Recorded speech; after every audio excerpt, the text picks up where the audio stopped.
Bismillahirrahmanirrahim. Assalamualaikum warahmatullahi wabarakatuh. Hari ini kita akan masuk topik yang baru, iaitu tentang unit 4 haiwan. Muka surat 59. Boleh tengok ada gambar kambing pegang sulur garpu, ada gambar monyet, ada gambar harimau, dan ketiga-tiga gambar tu adalah gambar yang tidak logik. Mana ada kambing pegang sudu dan garpu. Okey, itu sekadar selingan saja. Apa yang kita nak belajar tentang haiwan? Kita nak belajar tentang, jom kita tengok muka surat yang sebelah. Kita nak belajar tentang pengelasan haiwan.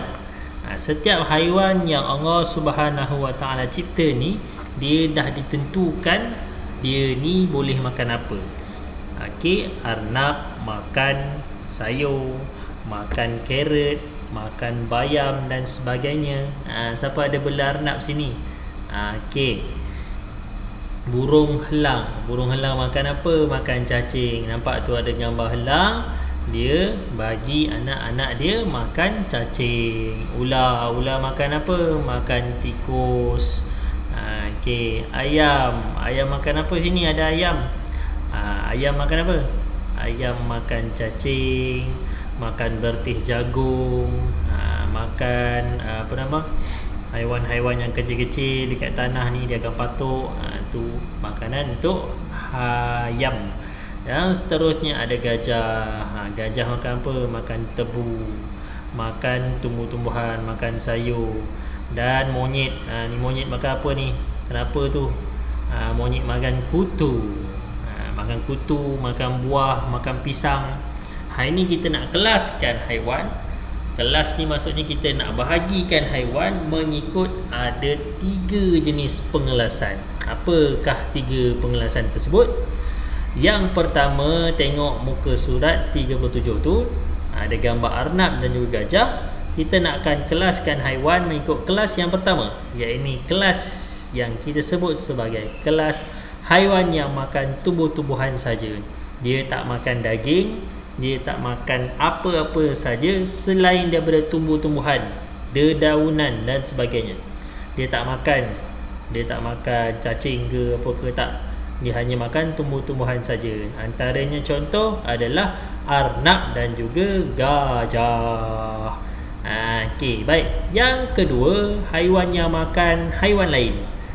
Contohnya apa? Elang, ular, apa lagi? Harimau. Ni makan haiwan lain. Okey, baik. Dan yang seterusnya ada juga haiwan yang dia makan dua-dua. Dia makan tumbuh-tumbuhan dan juga dia makan haiwan lain. Ada gambar kat situ, gambar ayam dan juga monyet. Ayam ni makan apa? Tumbuh-tumbuhan pun dia makan, haiwan lain pun dia makan.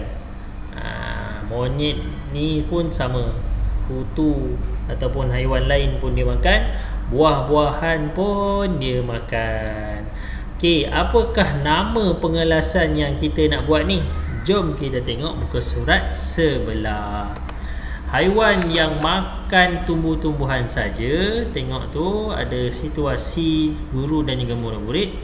Haiwan yang makan tumbuhan-tumbuhan saja kita panggil sebagai herbivore. Sebut sama-sama, herbivore. Herbivore ni kategori haiwan yang dia makan tumbuhan saja, dia tak makan haiwan lain. Kan tadi kita belajar yang seterusnya, haiwan yang makan haiwan lain, dia tak makan tumbuhan, kita panggil sebagai apa? Kita panggil dia sebagai carnivore. Carnivore. Haiwan ni dia makan haiwan saja, dia tak makan sayur-sayur ni, tak main. Dia makan haiwan saja. Dia makan lauk aja. Dan seterusnya ada juga yang kita belajar tadi, haiwan yang dua-dua dimakan. Sayur dimakan, tumbuh-tumbuhan dimakan, haiwan lain, lauk pun dimakan, dia pedal sekali. Dua-dua dimakan. Haiwan ni special, kita panggil dia sebagai haiwan omnivore. Apa dia?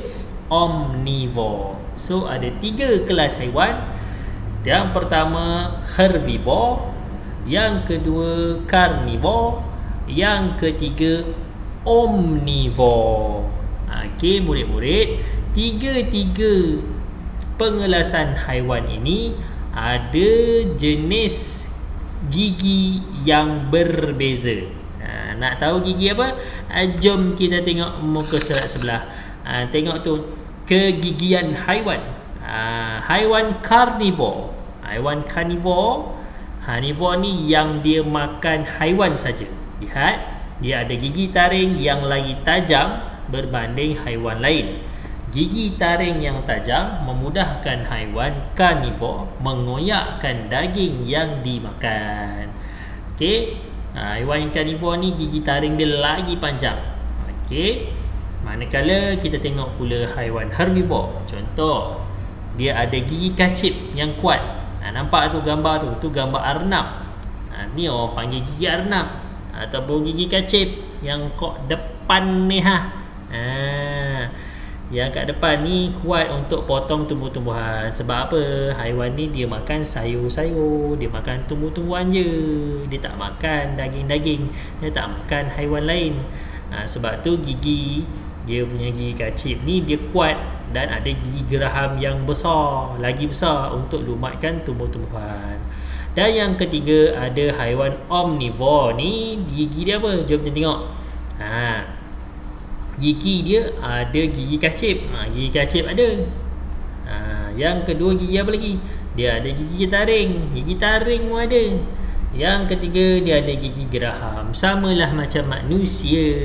Sebab kita pun semua kita makan. Kita ada gigi taring, kita ada gigi kacip dan juga kita ada gigi geraham. Okey, ni untuk haiwan omnivore saja.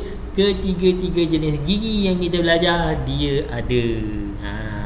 Jom kita tengok gambar sebelah tu. Ada seekor kambing yang sedang berdiri.